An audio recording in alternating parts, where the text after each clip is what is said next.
All right, let's do this. Frustrating loss. Second time in 2 days that I've used that word. Um, just, I mean, we could sit here and we could talk about good things. We could sit here and talk about bad things. At the end of the day, this is a game they needed to win. It's a game they needed to win if they had any intention, you know, of going into this road heavy part of their schedule with any kind of momentum. And they didn't. They didn't come out with the proper mindset. They didn't come out with the proper level of poise. They didn't come out with any sort of attention to detail. They were sloppy. They looked like a group of guys that weren't particularly used to playing with each other because it was a group of guys that weren't particularly used to playing with each other. Second half, obviously a lot of great things. Evan Fournier, I thought, played a great game. I thought Julius Randle played a very good game, although obviously, missed free throw late doesn't help. Everybody had some moments you could complain about. I thought RJ Barrett played a poor game. I'm not going to pile on RJ tonight too much. There's going to be all kinds of complaints. There's going to be complaints against the refs. There's going to be complaints. Why did Obi Toppin only play 9 minutes? If you sat here and watched this game and you thought that Obi Toppin was the difference between win and a loss, I don't know what to tell you. It's a mediocre team. We've been saying it now for a couple of weeks. Mediocre teams lose games like this, or bad teams lose games like this. Very frustrating. Again, it's like they had this game. They were up by, the game turned because they came out in the third quarter like, okay, we remember that we're the better basketball team, and they played like the much better basketball team. They moved the ball well, they defended well, they got into the Timberwolves. They reminded the Timberwolves that they were a shitty basketball team because I don't think the Timberwolves were particularly good. And they took control of the game, and then there was a stretch of about 4 minutes where the Knicks did not score. Starting from the 2-minute mark of the third quarter until I think they finally got a basket like 3 minutes, or they got a free throw like 3 minutes into the fourth. Like you got everything working for you, and then all of a sudden it just absolutely shuts down. And then obviously they faltered late. There was no execution down the stretch. There was nothing good about down the stretch of this game. Would it help to have had a center in the game late? Yeah, of course it would have. But, Mitchell Robinson wasn't very good. He tried guarding Towns. He failed at guarding Towns. I don't know that Taj was, much better in that particular area of the game. I thought you could argue that I guess Taj played better in the second half. It's a shitty loss. It's a shitty loss. It's a really, really, really, really shitty loss.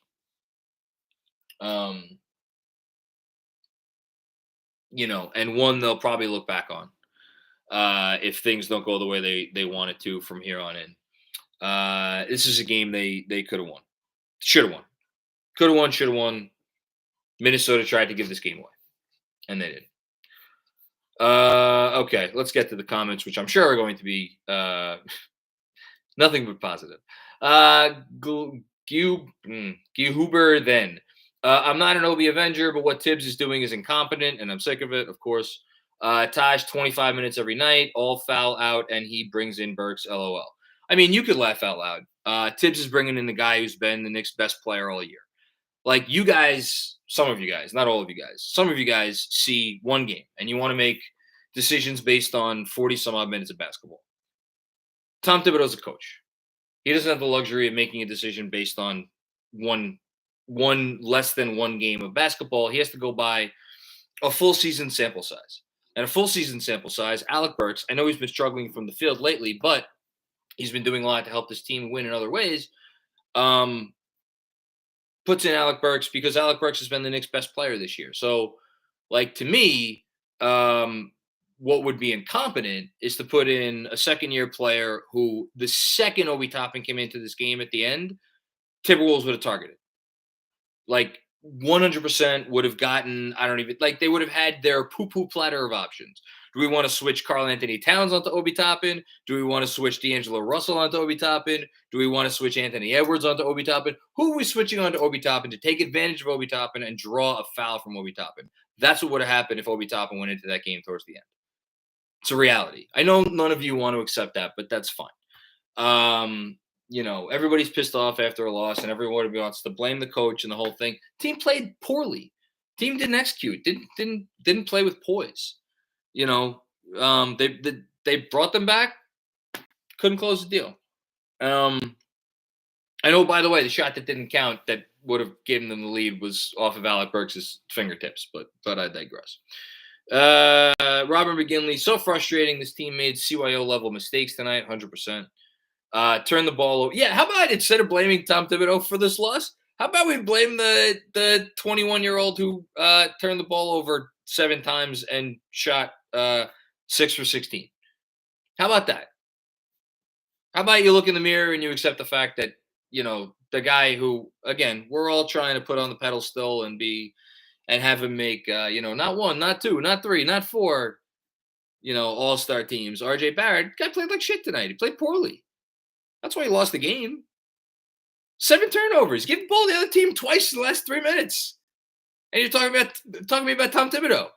Except the fact that RJ Barrett isn't as good as the guy on the other side of the court, Anthony Edwards. That's the hard part. To accept the fact that your young prospect isn't as good as other young prospects around the league.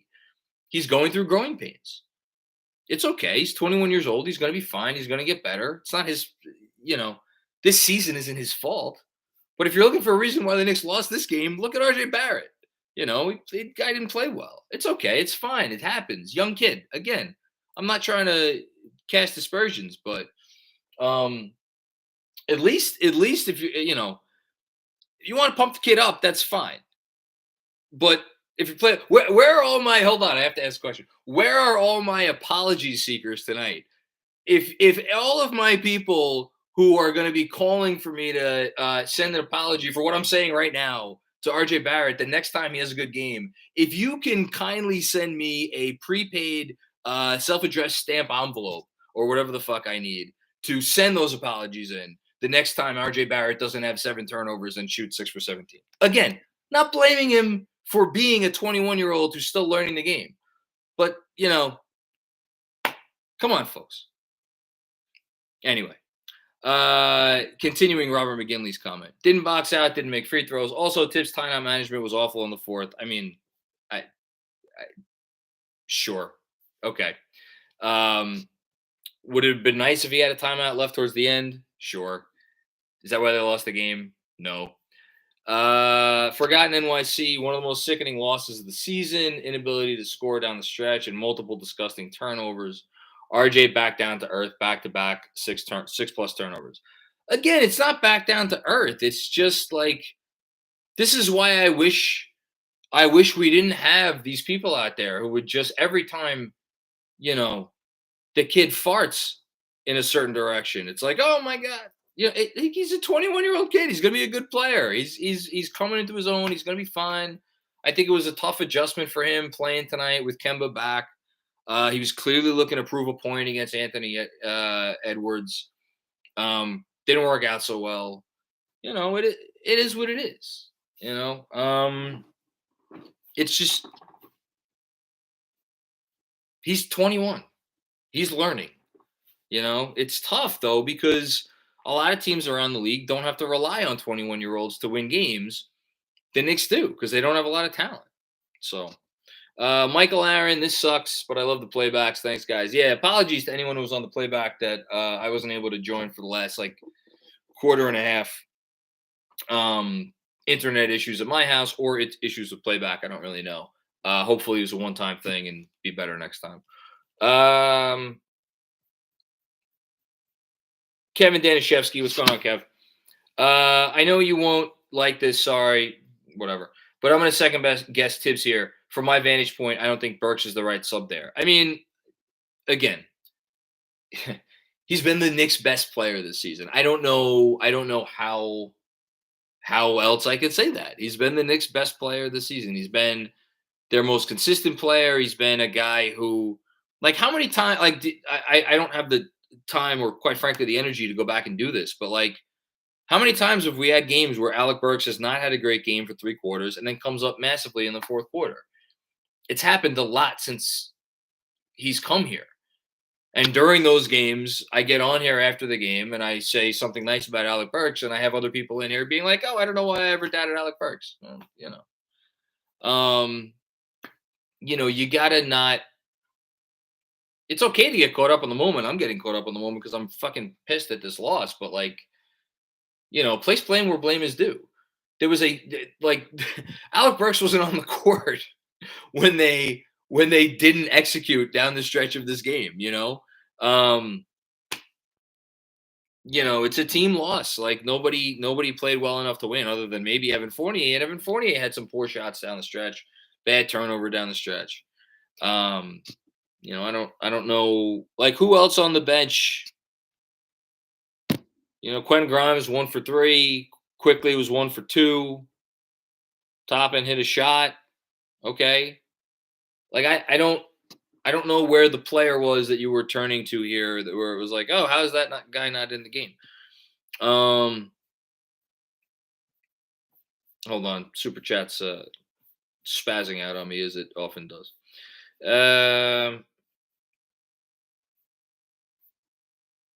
All right. No, I might have missed something. Andrew, if I missed something, let me know. Kenny Rose, team only plays well in spurts. True. Trademark of mediocre teams, oddly enough. And usually never early.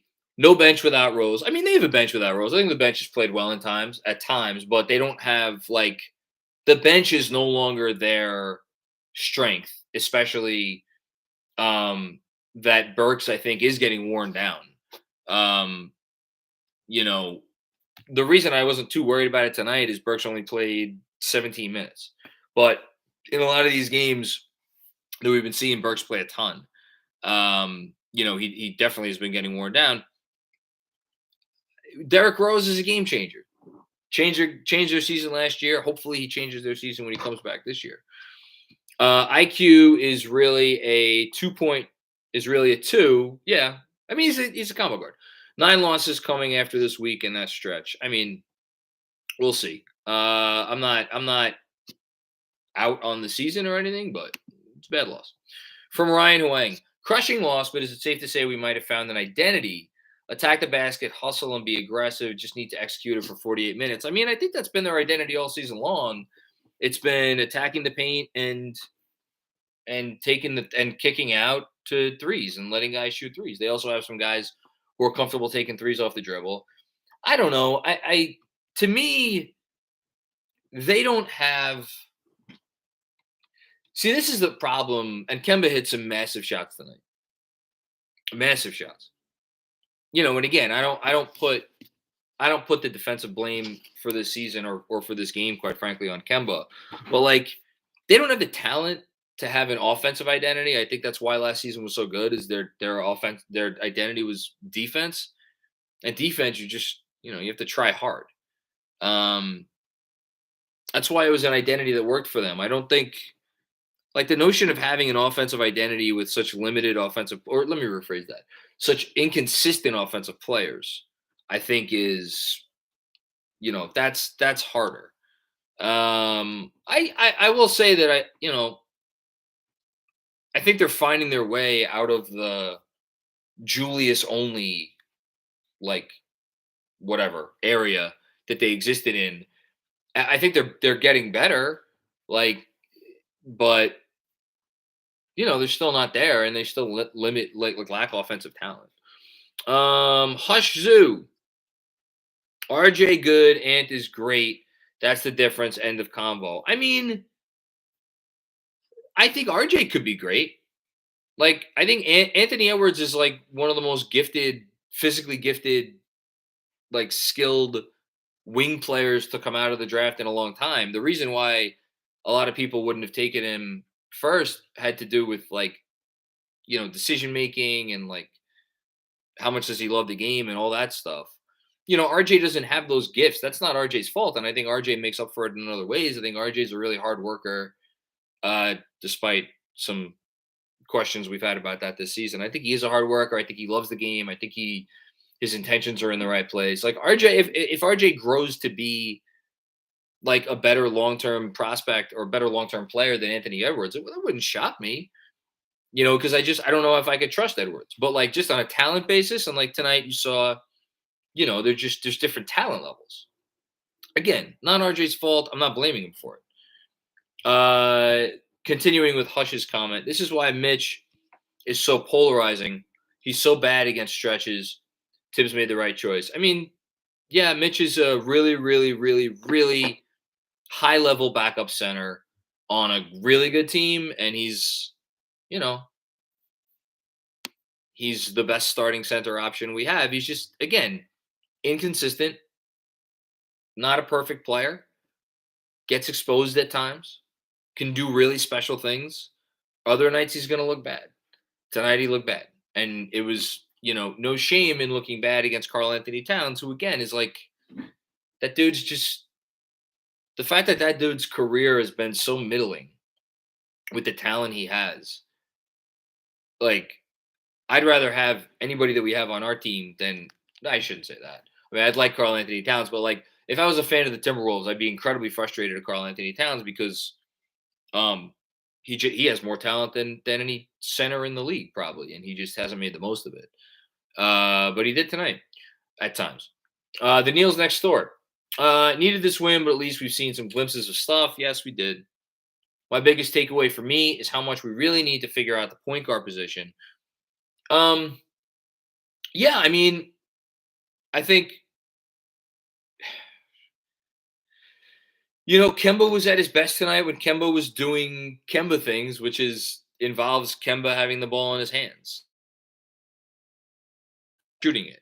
Like, I don't think it's an accident that RJ was easily played the worst game that he's played in I don't know how long, very long time, when like Kemba was back in the lineup. And I'm not even saying it diminished RJ's possessions, but RJ knew when Kemba was out. Like, he had like the runway, there was no end to the runway.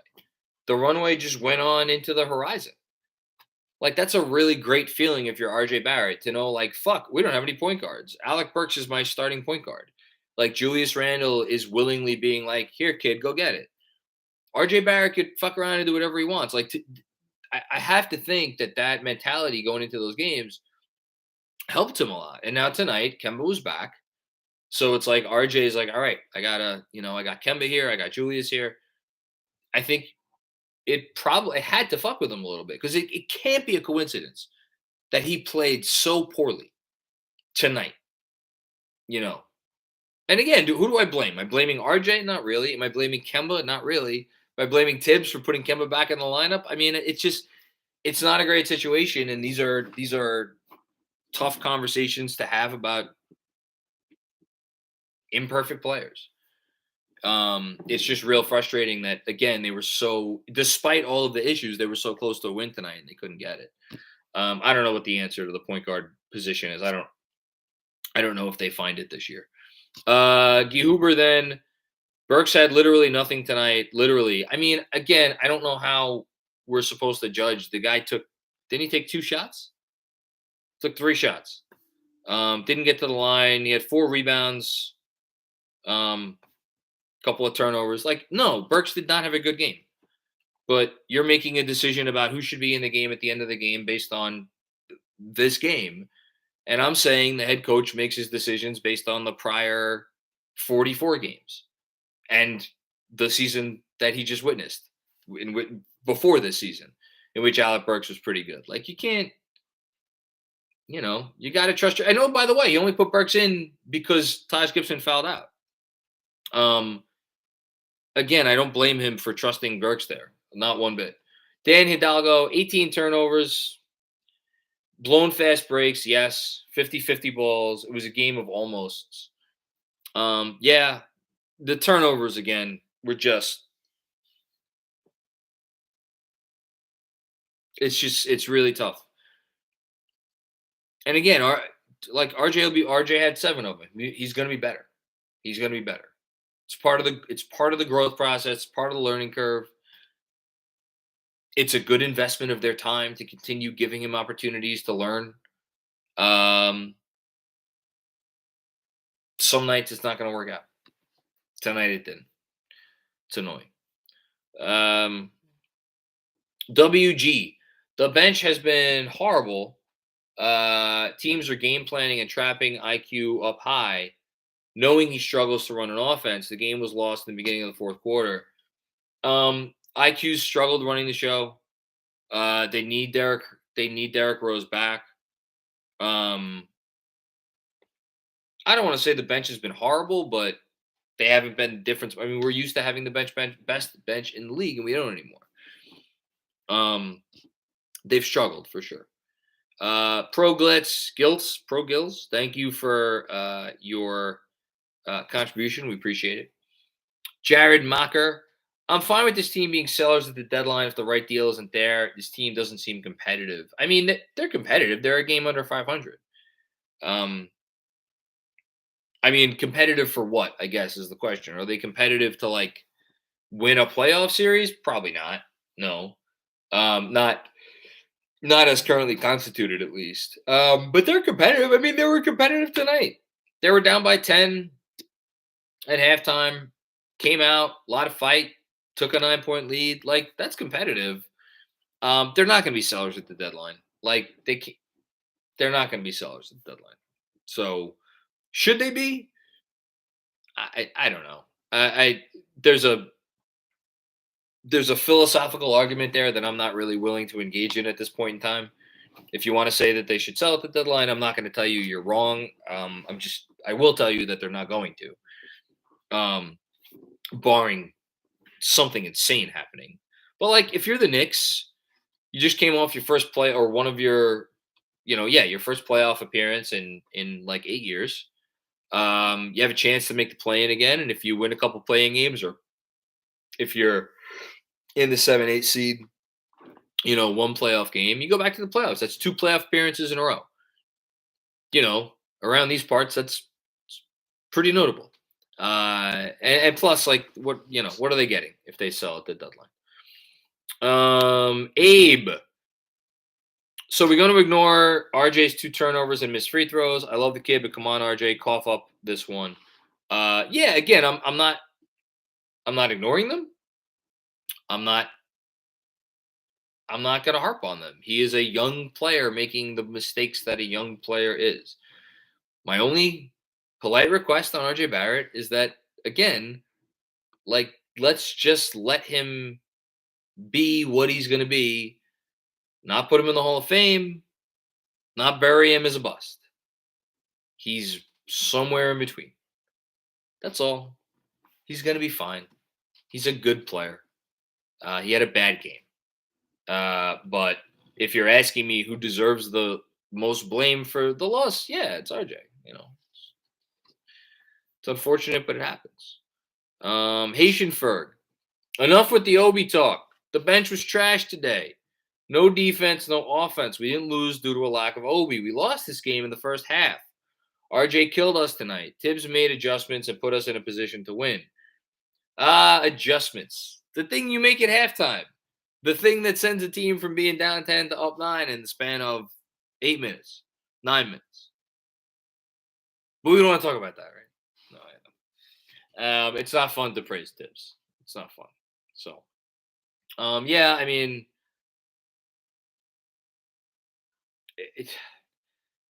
did they lose the game in the first half? I mean, I'll play devil's advocate and say, like, here's what I'll say. They should have lost the game in the first half. If they were playing most teams in the NBA and, like, a team that was, like, on their toes, they would have been down by 20 or 25 in the first half, and the game probably would have been over.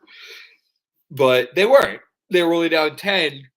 And then they came back and they went up by 9 and had everything going. And, like, God, again, I don't want to say anything bad about Taj, but, like, Taj had that putback where he, for some, and I think Randall threw it up and, like, he missed it. So they had a chance to go up 11 points, and it looked like everything was going their way, and it missed. And I was like, oh my God, I hope that doesn't come back to bite us in the ass. And it kind of came back to bite us in the ass.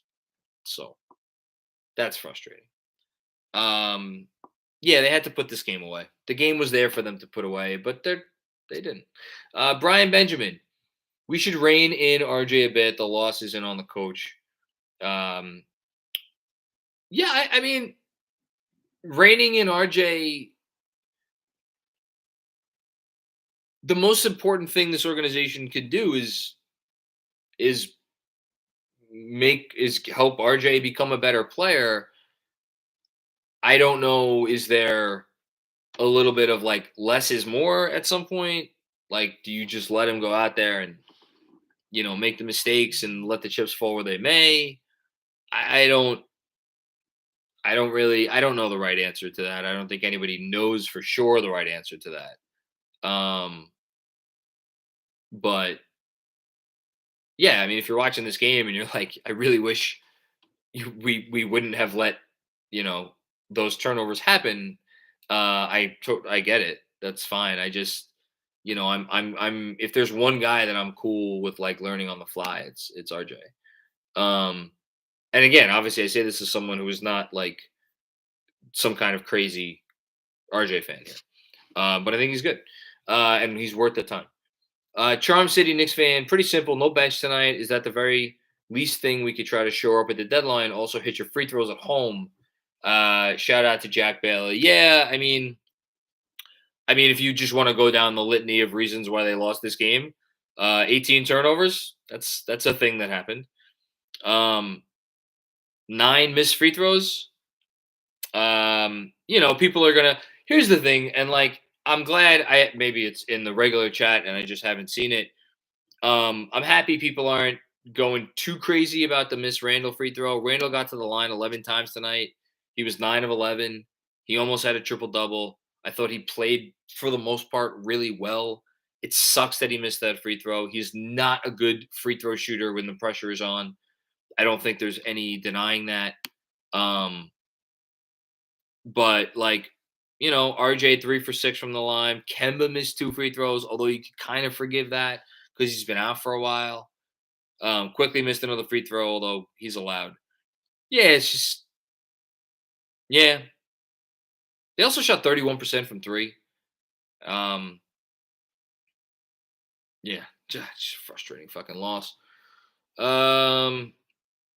Thanks, Kenneth Escalona. Appreciate the contribution, my man. Lunas and Marat. Most painful loss of the season. Wow. Most painful loss of the season. Is this the most painful loss of the season?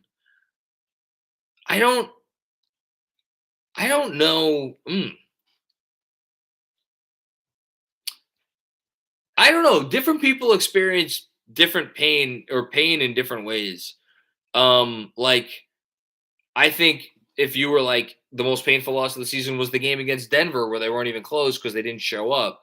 Like, that to me was pretty painful because it sparked memories of a lot of Knicks teams that came out and like just didn't give a shit. That was pretty painful. The Washington game where Kemba scored 44 and we still Kemba scored 44 and we still lost was pretty painful.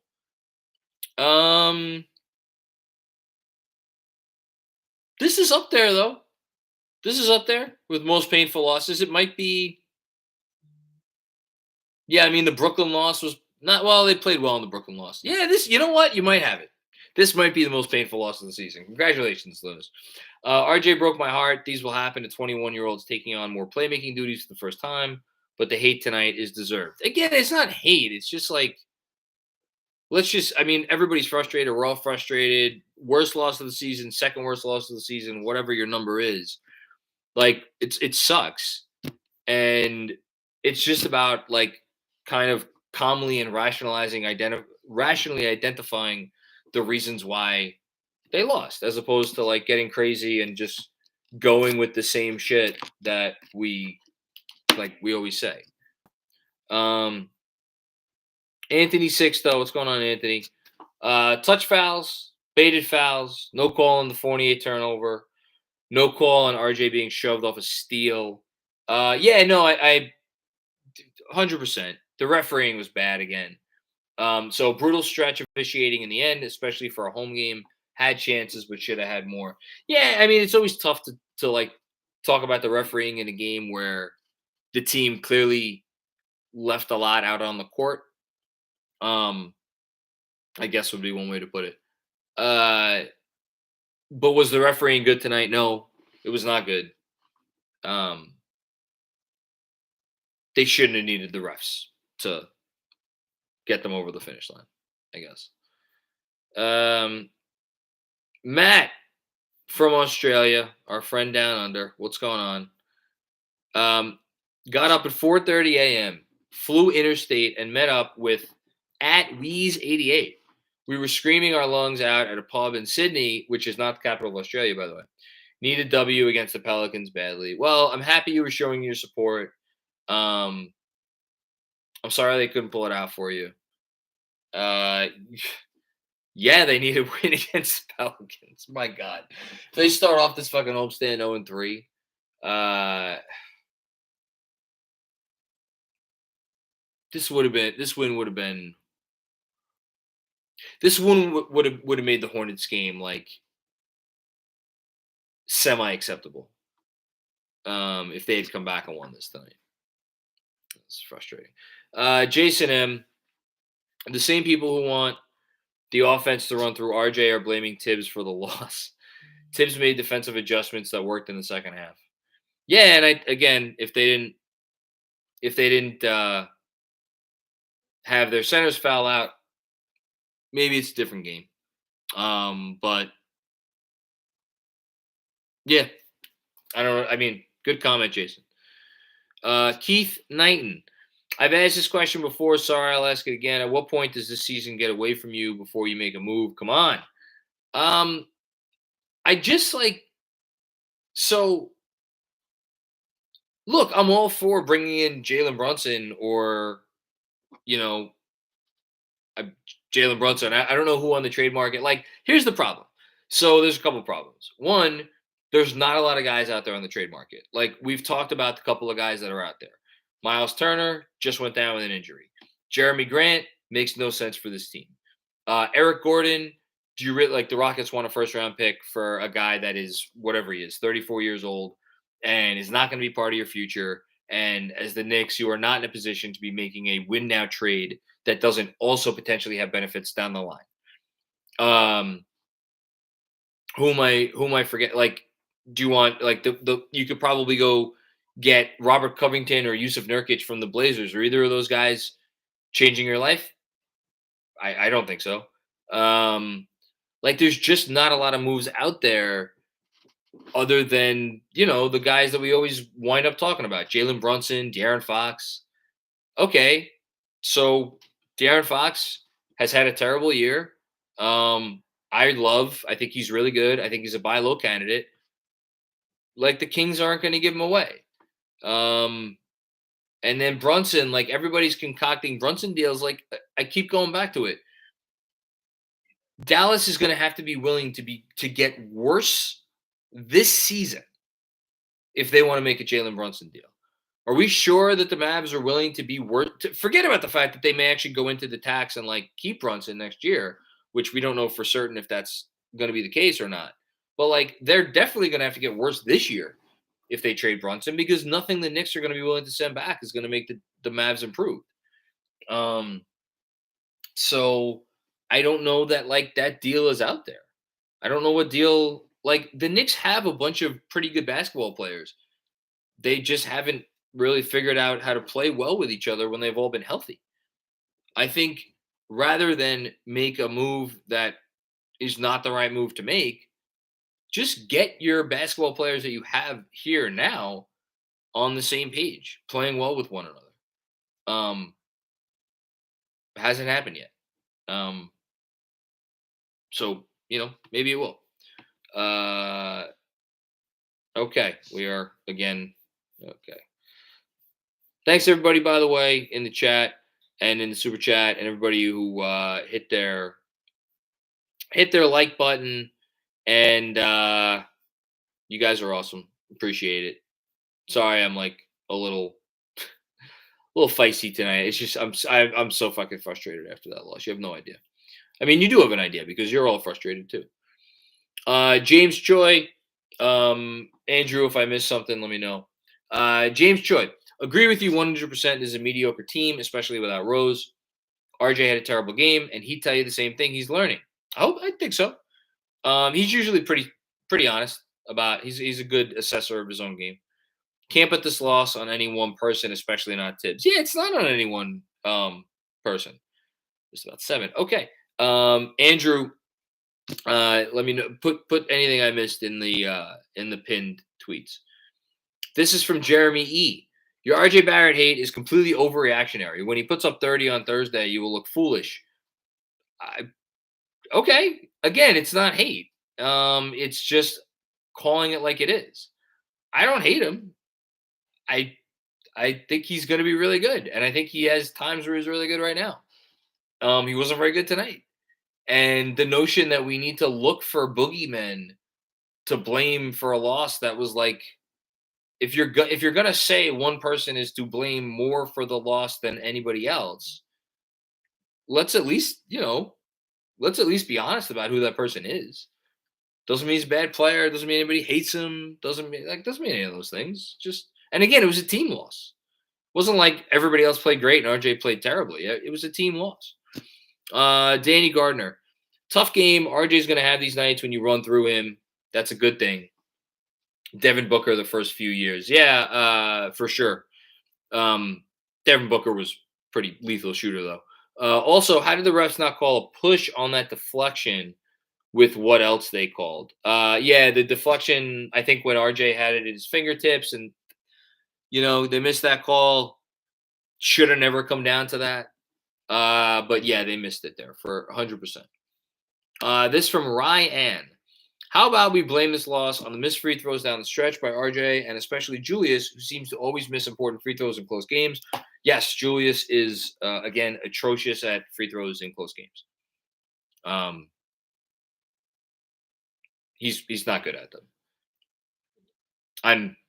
I'm fine with any and all criticism that generates from that. I just, we should also acknowledge that he had a pretty good game. So yeah.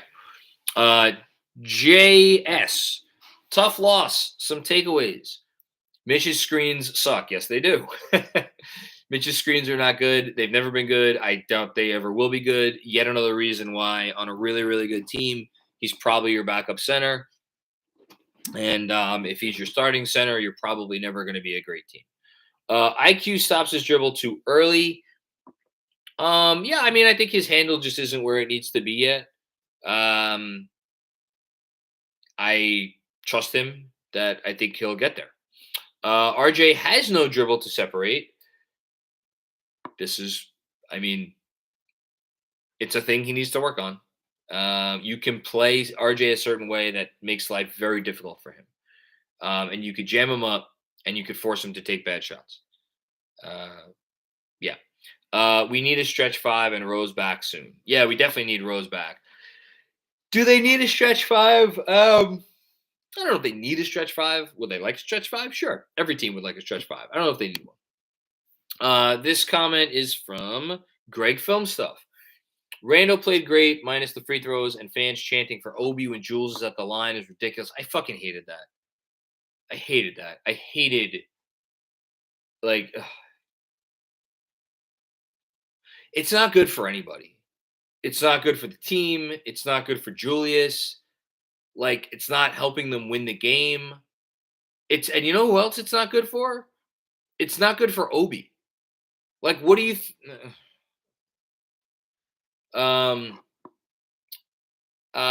continuing this comment. Not saying Cam is a savior, but his length on defense could have helped tonight on the perimeter. Yeah, I mean, I think, if Cam is his best self on defense, he's definitely going to help them, especially if he could knock down a corner 3. And, quietly, this team has started to not make threes at a consistent enough rate. Cam from the corner has been great all year. Sure, I think he could have helped them tonight. Absolutely. CT Pittman, what's going on, CT? Always a pleasure. You are a Jedi Master at basketball, Macri. I'm really not. Help me understand what quickly goes in the paint and stops, and then is looking for someone to pass to. Happens almost every game. Um, I just don't think he's confident that he can get a shot up without getting it blocked. Would be my guess. My best guess. Like, there's a reason why he's taken like you know 18 shots at the rim in a year and a half. Like he's like even the shots at the rim that he takes, if you notice, it's usually like high off the backboard. And I think that's quickly just kind of being aware of his physical limitations and that he can't like he's not a guy that gets up that high. He's not a guy that he doesn't like he clearly has dribble moves where he can get where he wants around the court. But in terms of like faking guys out down low and hesitation moves or like pump fakes or anything like that, like that doesn't seem to be a part of his game right now. So I think it's more just him understanding his limitations. Um, does it hurt them? Yeah, I mean it hurts them. There's a reason why, like just to use another recent example, there's a reason why Deuce McBride fell to 30 something in the draft. Like that dude seems like he has so many great qualities as a guard. A big knock on him is he doesn't get all the way to the paint. He doesn't get all the way to the rim. And if you're a guard and you don't get all the way to the rim, that's a limitation. I hope that answered your question. We have another comment here from Hannibal Miles. What's going on, Hannibal? Hannibal has a positive. God bless Hannibal. I kind of like the 3-point guard rotation. I guess you mean Kemba, Burks, and Quickly. Although I'd rather see it with Kemba, Rose, and Quickly, and move Burks back to the 2 or the 3. Yeah, I would much rather see Burks at the 2 or the 3. Juice confidence was another positive. Yeah. They need Julius Randle to be the best version of himself. It's the singular overriding theme of this season. If Julius is not the best version of himself, they are not going to do very well. And he found himself a little bit there. So that's a positive. And yeah, Kemba, Rose, and Quickly, I like. I mean, I just like Quickly playing alongside Rose, and I like Rose being back. Negative, Drew got a foul call when he wasn't fouled. Drew got a foul call when he wasn't fouled. Oh, okay. That's fair. Okay. Moving along. Trizzy H. What's going on, Trizzy? People blaming Tibbs, but we missed 9 free throws. LOL, shake my head. People are going to gotta blame someone, right? Jeremy E. You walked the RJ talk back since my comment.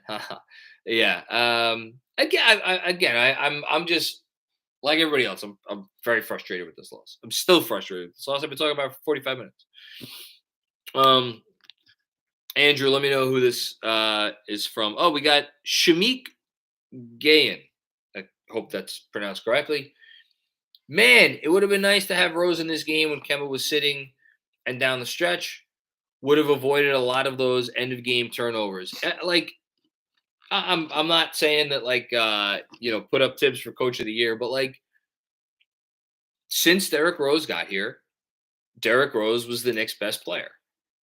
Derrick Rose went out with an injury, and the Knicks have, albeit barely, and against some pretty poor competition, stayed above water without Derrick Rose. I understand, yes, ostensibly Julius Randle is their best player. In actuality, it was more Derrick Rose. And they miss him desperately. I just hope he looks like himself when he's back. I am still excited to see this team when it's whole again, even though I'm sure there's going to be rotation stuff that we're going to be frustrated by. There's that word again. But they need Derrick Rose. Yeah, 100%. Forgotten NYC. These are the losses that drive me nuts. Join the club. Looked like neither team wanted to win, but of course the Knicks come out with a loss. Yeah, that's well put. That's well said. Goodness gracious. Okay. Bricks Nation. Thank you, Bricks. Get them likes up for your boys, J Mag and Andrew. Yes, we appreciate any and all likes, any and all support. We appreciate all the chats. We appreciate all the super chats. We appreciate just everybody here watching. We appreciate everybody listening on their podcast tomorrow. We appreciate all of you guys. Shotgun. Not Tibbs' fault besides OKC, Orlando, Detroit. Our two best starters are worse than every other team. Oh, I see. Besides OKC, Orlando, and Detroit, our two best starters are worse than every other team. How do people expect Tibbs to win? We aren't Boston. I mean, I think this is why Tibbs won Coach of the Year last year. Because if you look at last year, if you would have asked anybody before last season, rank the Knicks' best player against every other team's best player, first of all, you would have gotten a lot of people who were like, who is the next best player? Is it Julius Randle? I guess so. And they would have ranked him, 25th, 26th, 27th. And if you would have asked people to do the same thing with the Knicks' second best player, again, ostensibly RJ Barrett, before last season, and even before this season, people would have been like, yeah, that's like a guy who's a lot of teams have better number twos than him. That said, the Knicks are deep. They have talent. I think they had enough talent to win tonight. They didn't win. Did Tibbs coach a great game? No, because they didn't win. And if he had coached a great game, they probably would have won. But is this on him? No, it's not on him. Asfand Yar Janjua. Do you think this pushes the front office to make more moves by the deadline? This is Mello from Mello from Toronto. What's going on, man?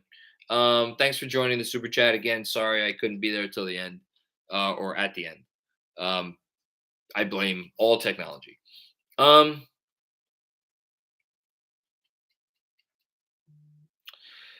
Do I think this pushes the front office to make more moves before the deadline? No, because I don't think this is a reactionary front office. I think the front office will make moves that are in the best interest of the long-term health of the franchise. I do think the front office, or at least some members of the front office, believe that it is in the long-term health of the franchise to make the playoffs this year, or make the play-in, and hopefully, do something when they get there. But not at the expense of future success. So I think the front office is going to continue to be rather measured in their approach. If you ask me to bet right now, I would bet that they make another move. It would not shock me if they did. It would surprise me if they didn't make another move. I do not think they would be sellers.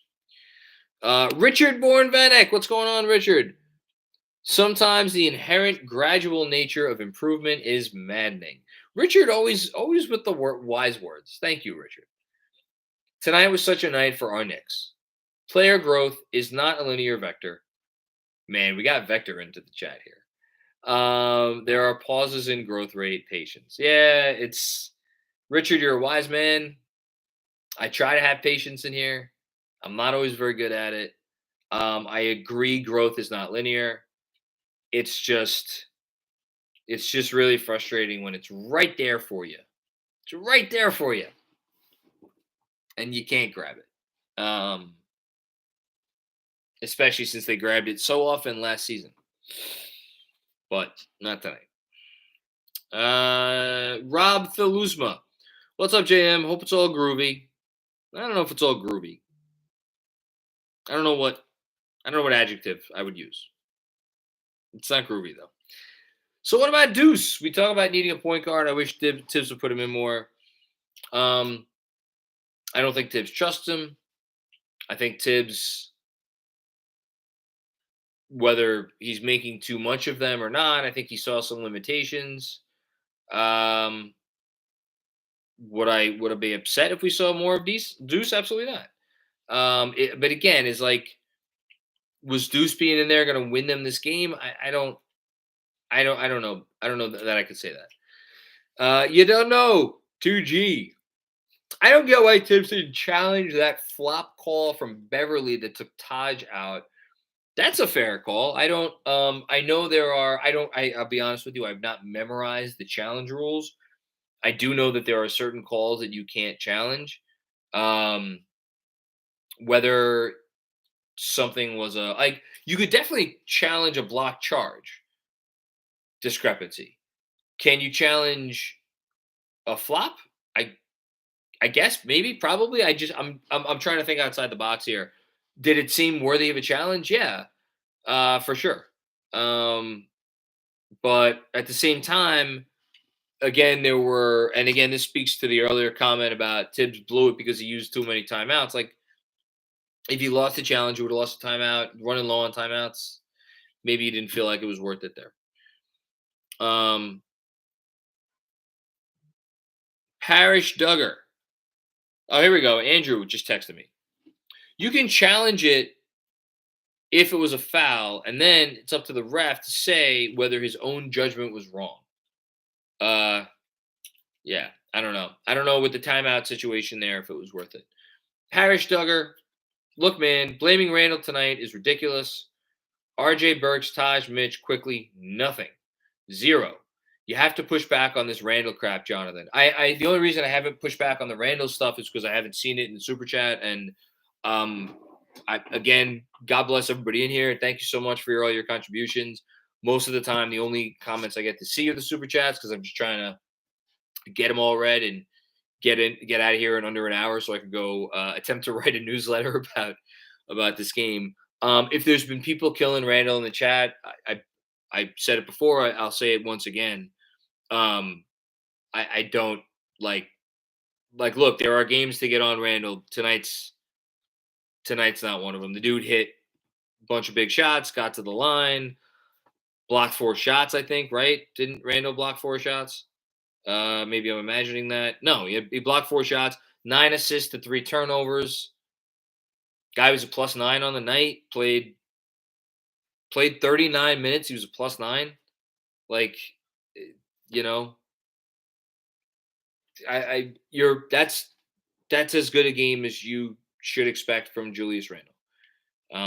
Not saying that's the best he could play, but that's like, you can't. Oh, and 2 steals too, by the way. Good comment, Parrish. Andrew's asking me to plead one more time for some likes. If we could get up over 200 likes, we'd appreciate it, even though nobody likes anything about tonight because tonight sucks. This is Mello from Toronto again. Do you think Cam is closer to playing? I mean, God, I have just no idea. I have no idea. I'd be guessing. I don't know. I mean, I have the Knicks have not said anything about his injury. I haven't heard anything. I think they'll be cautious. I think right now the Knicks, Tibbs said, I think for a reason, that Cam was going to be out for a while. So Derrick Rose is 2 weeks away from playing basketball, 3 weeks away from playing basketball, something in that range. So they have that wiggle room. But so Cam's healthy to play. I don't think he's taking. I said this the other day. I don't think he's taking Grimes' place in the rotation. He's taking Obi's place. This is what gets me thinking that they probably will make a trade. I don't know. They're not going to make a trade just to make a trade. There has to be a trade that they like. I just don't know that there's going to be a trade that they like. So I don't know. To answer your question, I have no idea. Jessica, what's going on, Jessica? How are you? Always a pleasure. Was a rough one. So many turnovers. I think Tibbs is doing his best with what he has. I agree. I miss Rose. I agree. Hopefully, we get above 500 again before the Cavs. Let's go Knicks. Yeah, I mean, if they win the next 2 games, they're back above 500. They should win the next 2 games. They should have won this fucking game. God, so frustrating.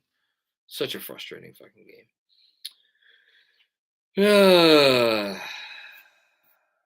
This team. Okay. Got a couple more, then we're gonna get out of here. Making sure I don't miss anything. Again, thank you for everybody who came, for everybody who's watching.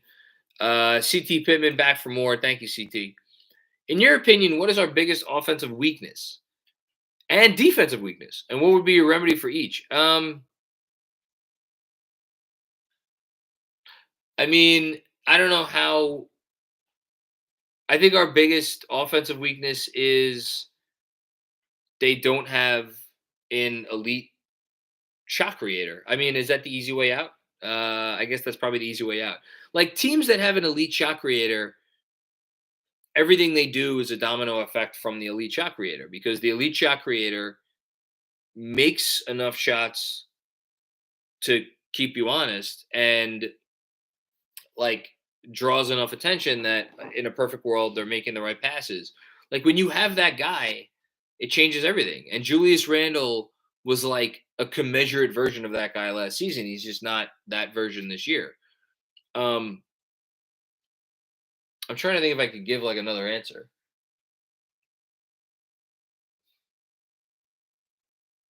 No, I think that, and they just that there's not a lot of like they're you could argue that like Evan Fournier is their second best skill guy on offense after Randall. So there's just like by that logic, you could say they don't have enough high skill offensive players on offense. Like they don't have any transcendent off. Like it's just not enough skill. And then on defense, their biggest weakness. I don't think the closeouts have been as hard this year.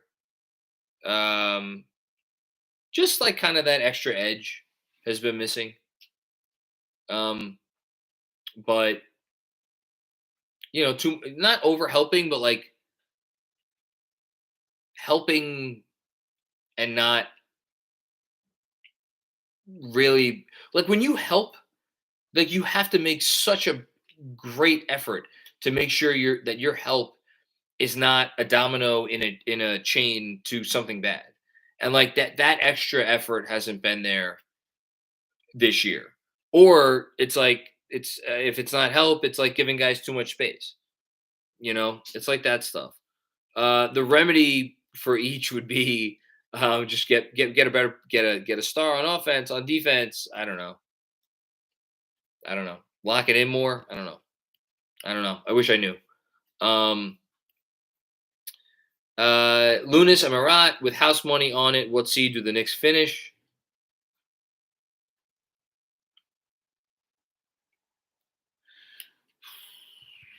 House money on it.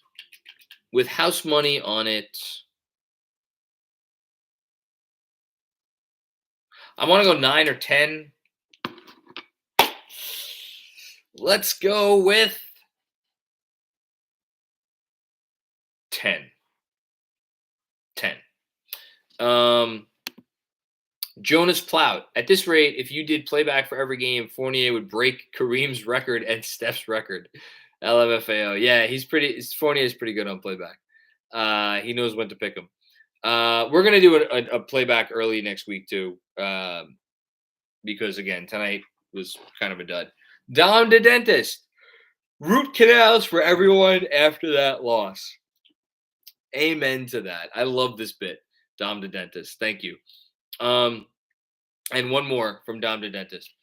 And boy, what a difference a week makes. Funeral vibes, right? Right?